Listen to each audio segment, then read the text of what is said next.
Hello, Ramadan Mubarak. Thanks for joining us on Lina TV News. I am Aisha Gambo and Azumi. Let's take a look at the headlines. Muslims all over the world begins Ramadan fast. ETSU caution traders on food price hike.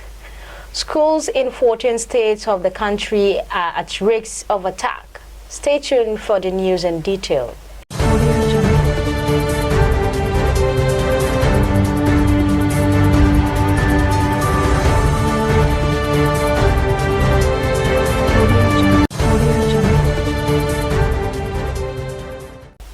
It is the 10th month of the Islamic lunar calendar.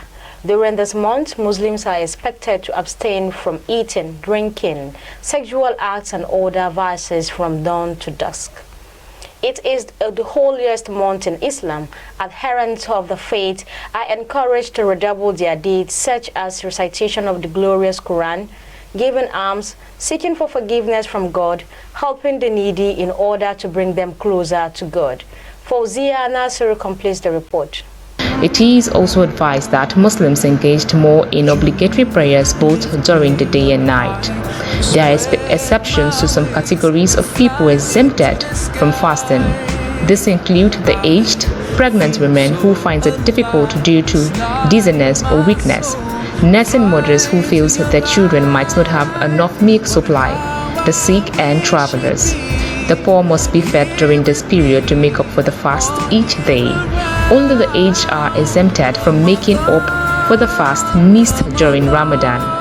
Surah Al-Baqarah verse 185. The month of Ramadan is the month in which the Quran was revealed as a guidance for the people. So whoever sights the moon, let him fast.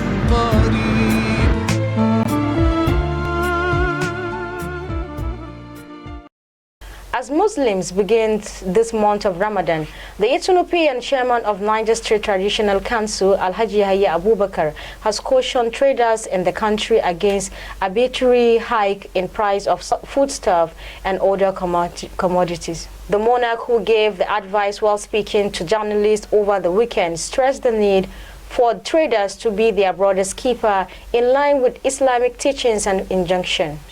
He advised them to fear God and conduct their businesses in accordance to Islamic injunction. Those who may be thinking of hiking the price of their goods during Ramadan should know fully well of its consequences before Almighty Allah on the Day of Judgment. He also appealed to wealthy individuals, corporate organizations and groups to come to the aid of the less privileged, as acts of charity are greatly encouraged during the holy month.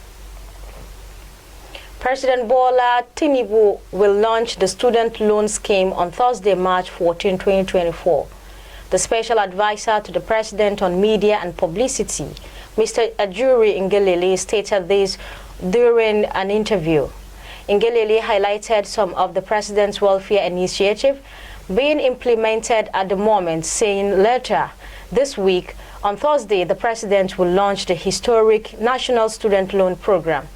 Tinubu had on 12/2023 signed the Access of Higher Education Act 2023 into law to enable indigent students to access interest-free loans for their educational pursuits in Nigeria tertiary institutions. The move was in fulfillment of one of his campaign promises to liberalize funding of education. A member of the presidential strategy team, Dele Alake, said. The act, popularly known as the Student Loan, also established the Nigerian Education Loan Fund, which is expected to handle all loan requests, grants, disbursements, and recovery. Against the backdrop of the resurgence of the mass abduction of pupils in Kaduna State, the federal government has disclosed that schools in 14 states and the Federal Capital Territory, Abuja, are at risk of attacks by bandits and insurgents. The National Coordinator of Financing Safe School in Nigeria, Hajia Halima Ilya, confirmed this to newsmen over the weekend. She stated that data of at-risk schools have been collected for intervention.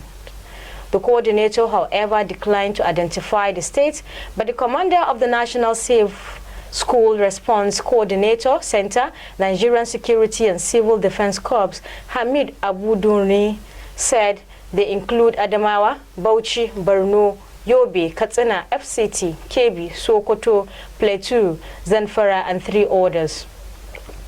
No fewer than 465 pupils, teachers and women abducted in the past weeks are still in custody of their captors. 15 pupils of Islamia School in Sokoto State were kidnapped in the early hours of Saturday, less than 72 hours after 287 school children and teachers were abducted from the local government primary school and the government secondary school both in Kuriga, in the Chukun local government area of Kaduna State. However, 28 of them were on Sunday reported to have escaped, while 259 of them are still in captivity. A few days before the Kaduna incident, 200 female internally displaced persons were taken away by terrorists in Borno State.